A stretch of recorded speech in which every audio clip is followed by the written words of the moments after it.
بسم اللہ الرحمن الرحیم، السلام علیکم۔ سپلائی چین کی ABCD اور ایک اچھی بات کی 11ویں ایپیسوڈ کے ساتھ ایک بار پھر آپ کے سامنے حاضر ہیں۔ آج جو ہم بات کریں گے سپلائی چین کی کانسیپٹس کی، اگین وہ 3 کانسیپٹس ہوں گے۔ ہم بات کریں گے ڈیکمپوزیشن ان فورکاسٹنگ کی، ہم بات کریں گے ڈی کپلنگ انوینٹری کی، اور اس کے علاوہ ہم بات کریں گے ڈیلیوری سائیکل ٹائم کی۔ تو یہ 3 کانسیپٹ ہم ڈسکس کریں گے۔ تو بڑھتے ہیں سب سے پہلے کانسیپٹ کی طرف۔ جو سب سے پہلے ڈیکمپوزیشن ان فورکاسٹنگ ہے۔ ڈیکمپوزیشن ان فورکاسٹنگ کیا چیز ہوتی ہے؟ ڈیکمپوزیشن ان فورکاسٹنگ یہ چیز ہوتی ہے کہ آپ جو ہے ایک فورکاسٹنگ کے ٹائم سیریز ڈیٹا لیتے ہیں۔ اچھا، تھوڑا سا یہ بھی ڈسکس کر لیتے ہیں ٹائم سیریز ڈیٹا کیا ہوتا ہے۔ ٹائم سیریز ڈیٹا یہ ہوتا ہے کہ آپ ایک ٹائم پیریڈ ڈیسائیڈ کر لیتے ہیں کہ اتنے عرصے بعد کا ڈیٹا ہم نے لینا ہے۔ لیٹ سے ٹائم سیریز ڈیٹا یہ ہو سکتا ہے کہ آپ نے ہر مہینے کی فورکاسٹ لے لی، تو ہر ایک مہینے کی جو فورکاسٹ ہے وہ ایک ٹائم سیریز ڈیٹا پلاٹ ہو جائے گا، یا آپ نے ہر ایک ویک کی فورکاسٹ لے لی تو ایک ٹائم سیریز ڈیٹا جو ہے وہ پلاٹ ہو جائے گا۔ تو یا ایک کوارٹر کی لے لی تو 8 کوارٹر 10 کوارٹر کی اگر آپ کے پاس فورکاسٹ ہے تو وہ جو ایک کوارٹر کی فورکاسٹ ہے اس سے کیا ہے اگلے 8 کوارٹر 10 کوارٹر 12 کوارٹر کی ایک ٹائم سیریز فورکاسٹنگ جو ہے وہ پلاٹ ہو جائے گی۔ تو ڈیکمپوزیشن ان فورکاسٹنگ کیا چیز ہوتی ہے؟ کسی ٹائم سیریز فورکاسٹنگ کو جب ہم ڈیوائڈ کرتے ہیں، توڑتے ہیں by identifying and spotting the trends in it, seasonality behavior in it or cyclic behavior in it, so that is actually known as decomposition in forecasting۔ بڑھتے دوسرے کانسیپٹ کی طرف، ڈیکپلنگ ان انوینٹری اور ڈیکپلنگ انوینٹری۔ ڈیکپلنگ انوینٹری کیا چیز ہوتی ہے؟ سمپل سی چیز، ڈیکپلنگ پوائنٹ اس پوائنٹ کو کہتے ہیں جہاں آپ سپلائی اور ڈیمانڈ کو انوینٹری رکھ کے ایک دوسرے سے علیحدہ کر دیتے ہیں، یعنی ڈیمانڈ کا ڈائریکٹ پریشر سپلائی پہ نہ پڑے۔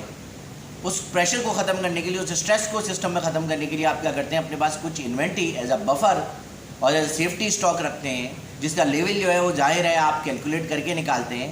تو that point is known as D coupling point, اور وہ انوینٹری جو ہے وہ ڈی کپلنگ انوینٹری کہلاتی ہے، کیونکہ وہ کیا کرتی ہے، سپلائی اور ڈیمانڈ کا ایک دوسرے سے ڈائریکٹ ریلیشن شپ جو ہے ختم کر دیتی ہے۔ جو ڈائریکٹ ڈیمانڈ آئی اس کا امپیکٹ سپلائی سائڈ پہ بڑھ رہا ہے، سورسنگ سائڈ پہ بڑھ رہا ہے، اس کو ختم کر دیا، اور بیچ میں آپ کے پاس کیا ہے، کچھ بفر اسٹاک یا سیفٹی اسٹاک موجود ہے جس سے آپ نے وہ ڈیمانڈ سرو کر دی۔ That is known as D coupling inventory, اور that point is known as D coupling point. بڑھتے تیسرے کانسیپٹ کی طرف، جو کسٹمر جو ڈیلیوری سائیکل ٹائم ہے۔ کسٹمر ڈیلیوری سائیکل ٹائم جو ہے کسٹمر کا آرڈر ریسیو ہونے سے لے کے کسٹمر کو شپمنٹ جیسی وہ جا رہی ہو، یہ پورا ٹائم، یعنی جب اس کا آرڈر ریسیو ہوا وہاں سے لے کے جس وقت اس کو شپمنٹ جو ہے وہ آپ نے سینڈ کی ہے، اس پورے ٹائم کو کسٹمر ڈیلیوری سائیکل ٹائم کہتے ہیں۔ تو یہ آج کے 3 کانسیپٹ ہوئے۔ بڑھتے ہیں اچھی بات کی طرف۔ آج کی اچھی بات جو ہے وہ اگین سورہ یوسف کی ایک آیت ہے، اور آپ سب نے سورہ یوسف جو ہے وہ پڑھی ہوگی، اور آپ نے جو ہے حضرت یوسف کا قصہ سنا ہوگا۔ تو ایک طرح سے سب سے پہلا میسیج تو حضرت یوسف کے قصے میں یہ ہے کہ انہوں نے بے تحاشا جو ہے وہ تکلیفیں اٹھائیں اور بے تحاشا امتحانات سے وہ گزرے، مگر آپ یہ دیکھیے سب سے بڑا ایک اور اس میں میسیج یہ ہے، حضرت یوسف کی جو پوری جو داستان یا جو واقعہ بیان کیا گیا ہے اس میں یہ ہے کہ آپ یہ سوچئے کہ ایک ایسا لڑکا جس کو وہ اپنے بھائیوں میں سب سے چھوٹے تھے، تو بہت ہی نوعمری میں ایک ایسا لڑکا جس کو غلام کے طور پہ جو ہے قافلے والوں کو بیچ دیا جاتا ہے، وہ سوچ بھی نہیں سکتا تھا کہ ایک دن جو ہے وہ مصر کا جو حاکم بنے گا، اس سلطنت کو وہ عزیز مصر کے طور پہ سنبھال رہا ہوگا۔ تو سب سے پہلی چیز ایک میسیج تو یہ ہے کہ اللہ تعالیٰ نے قسمت ان کی جو ہے کیسے لکھی ہوئی تھی شاید ان کو خود بھی نہیں پتہ تھا۔ اور دوسری چیز یہ ہے کہ سب سے پہلی چیز انہوں نے وہ مصیبتیں برداشت کی، وہ صعوبتیں برداشت کی، اور اس امتحان سے گزرے، اور اس امتحان میں سب سے بڑی چیز یہ ہے کہ انہوں نے تقویٰ، جو اللہ تعالیٰ کا ڈر ہے، اس کو کسی بھی موقع پہ جو ہے وہ مطلب اس سے غافل نہیں ہوا، اور اس تقوی کو ضرور انہوں نے اپنے ساتھ رکھا۔ تو اللہ تعالیٰ نے اس امتحان اور اس تقوی کی بدولت ان کو کیا ہے کہ امتحانات میں کامیابی بھی عطا کی، اور جو ہے مصر کی بادشاہت بھی، غلامی سے پھر قید خانہ جو ہے وہاں، اور پھر قید خانے کے بعد جو ہے وہ بادشاہت۔ تو یہ آپ دیکھیے مطلب اللہ تعالیٰ نے کس طریقے سے ان کی ایک پوری قسمت جو ہے وہ لکھی تھی، اور اس میں امتحان یہی تھا کہ انہوں نے مختلف موقعوں پہ جو ہے وہ تقوی سے کام لینا تھا، اور اس تقوی کے ذریعے امتحان پاس کرنا تھا۔ میں آتا ہوں اس آیت کی طرف جس پہ مجھے ڈسکس کرنا ہے. وہ ہے کہ جب حضرت یوسف کے بھائی ان کو کنویں میں ڈال کے چلے گئے اور اس کے بعد جو ہے وہ ایک کرتے پہ ان کے جو ہے وہ خون لے جا کے جو ہے حضرت یعقوب جو ان کے والد تھے ان کے پاس لے کے چلے گئے, تو ان کو دکھایا کہ بھائی کوئی بھیڑیا جو ہے وہ کھا گیا ہمارے یوسف کو.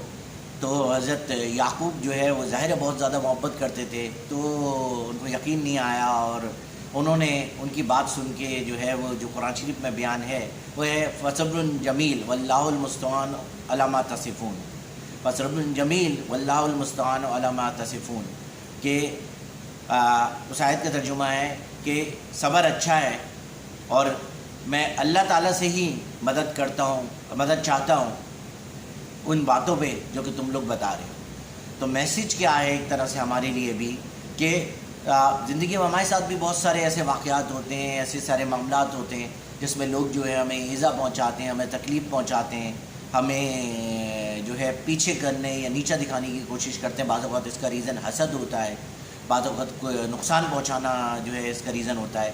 تو یہ آیت ہمارے لیے بھی ایک طرح سے ایک پیغام ہے کہ ایسا جب بھی کوئی مسئلہ درپیش ہو تو آپ نے بالکل جو حضرت یعقوب نے جیسے پہلی چیز بولی کہ صبر, دو میسیج ہے کہ پہلی چیز صبر اچھا ہے, تو آپ نے سب سے پہلے صبر کرنا ہے. اور دوسرا میسیج کیا ہے کہ صبر کرنے کے بعد تمام معاملات اللہ تعالیٰ پہ چھوڑ دینے ہیں کہ میں یہ معاملہ اپنا واللہ المستعان علی ما تصفون کہ میں اپنا یہ معاملہ اللہ تعالیٰ کی سپورٹ کرتا ہوں ان باتوں پہ جو کہ تم بتا رہے ہو یا تم بنا رہے ہو. تو ہمیں بھی یہ حکم ہے کہ ہم جو ہے وہ صبر کریں پہلی چیز, اور وہ معاملہ اللہ تعالیٰ پہ چھوڑ دیں. جو دوسرے لوگ ہمارے لیے برا چاہ رہے ہیں ان کا معاملہ اللہ تعالیٰ پہ چھوڑ دیں. تو اس میسیج کے ساتھ میں اجازت چاہوں گا. انشاءاللہ اگلے ایپیسوڈ کے ساتھ پھر سپلائی چین کی 3 نئی ٹرمنالوجیز کے ساتھ ملاقات ہوگی. اپنا خیال رکھیے گا. اللہ حافظ.